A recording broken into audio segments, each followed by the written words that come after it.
محمد معدن الجود والکرم وآلہ واصحابہ الکرام وابنہ الکریم وبارک وسلم صلاة دائمة سرمدا ابدا۔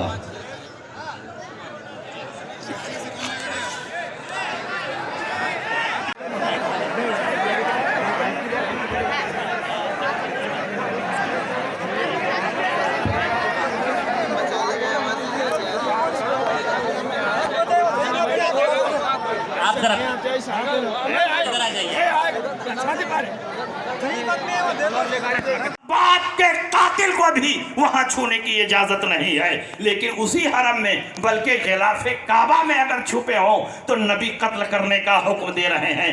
اس لیے احترام کا یہ عالم ہے کہ کسی جانور کو نہیں مارا جا سکتا، کسی پرندے کو نہیں مارا جا سکتا، جوں اور مکھی اور مچھر کو نہیں۔ 6 آدمیوں کو الگ کر دیا کہ یہ جہاں بھی مل جائیں ان کو قتل کیا جائے۔ اس کا مطلب یہ ہوا کہ نبی کا گستاخ غلاف کعبہ میں بھی چھپا ہو تو یہ حق حاصل نہیں ہے کہ اس کو چھوڑ دیا جائے، بلکہ نبی کا قانون یہ ہے کہ اس کو وہیں پر قتل کیا جائے۔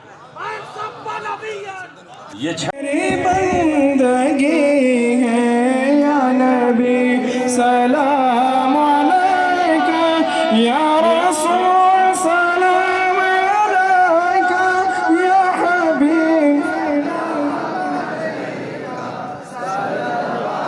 ہندوستان کی بات کر رہا ہوں، یاد ہے کسی کو؟ مر گئے بچوں کو کچھ یاد نہیں، لیکن میرے عزیزو اگر یاد ہے تو مولا یا صلی وسلم دائماً ابدا کہنے والے شرف الدین بوسیری یاد ہے، وَأَحْسَنُ مِنْكَ لَمْ تَرَ قَطُّ عَيْنِي کہنے والے حسان بن ثابت یاد ہے۔ حضور کی تعریف کرنے والے زندہ ہی رہیں گے۔ 100 سال گزر گئے، گستاخ تو کسی کو یاد نہیں، امام احمد رضا سب کو یاد ہے، امام عشق و محبت سب کو یاد ہے۔ گستاخ اگر یاد بھی رہ گئے تو کیا گستاخی کیا تھا یہ تو پتہ ہی نہیں، حضور کو کیا الفاظ کہا تھا یہ تو پتہ ہی نہیں۔ لیکن آؤ، ادھونی ہو کہ آندھرا کا کوئی چپا ہو، یہاں کے کسی مسلمان کو ٹچ بھی کرو تو پلٹ کر کے جواب دے گا مصطفیٰ جان رحمت پہ لاکھوں سلام، شمع بزم ہدایت پہ لاکھوں سلام۔ ہر مسجد سے آواز گونجتی ہے، 100 سال گزر گئے اس عاشق صادق امام اہل سنت کو گئے ہوئے، لیکن نام بھی یاد ہے، کلام بھی یاد ہے، نعت بھی یاد ہے، بات بھی یاد ہے۔ اس بریلی کے امام نے ہمیں جو 100 سال پہلے کہا تھا، آج وہ ہر مجمع میں گنگنایا جاتا ہے۔ کیا گنگنایا جاتا ہے؟ بھونکنے والے بھونکتے رہو، ہم تو کہیں گے آقا کی بارگاہ میں سرور کہوں کہ مالک و مولا کہوں تجھے، باغ خلیل کا گل زیبا کہوں تجھے، اے جانے جام جانے تجلا کہوں تجھے، تیرے تو وصف عیب تناہی سے ہیں بری، حیراں ہوں میرے شاہ میں کیا کیا کہوں تجھے۔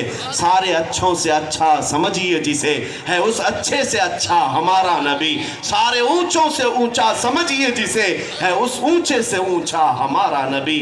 غمزدوں کو مزدہ دیجئے کہ ہے رضا، بے کسوں کا سہارا ہمارا نبی۔ یہ آپ سب کو یاد ہے۔ میرے عزیزو، لوگ اتنے جذباتی کیوں ہوتے ہیں؟ آپ لوگ اتنے بھاؤک کیوں ہوتے ہیں؟ اتنے حساس کیوں ہوتے ہیں؟ ہم نے پوچھا کس مسئلے پر آپ نے ہم کو حساس دیکھا؟ ہمارے بچے مر گئے، ہماری مسجدیں ٹوٹ گئیں، شہید ہو گئیں، خانقاہیں اجاڑ دی گئیں، آپ نے کس مسئلے پر ہمیں حساس دیکھا؟ انہوں نے کہا کہ ہاں بہت سارے معاملات تو ہوتے ہیں، لیکن جب رسول پاک کی بات آتی ہے تو آپ بڑے حساس دکھتے۔ ہم نے ان سے کہا کہ اگر آپ یہ بات کر رہے ہیں تو سمجھ لیجئے اسی کا نام ایمان ہے۔ اگر احساس مردہ ہو گیا تو ایمان ختم ہو گیا۔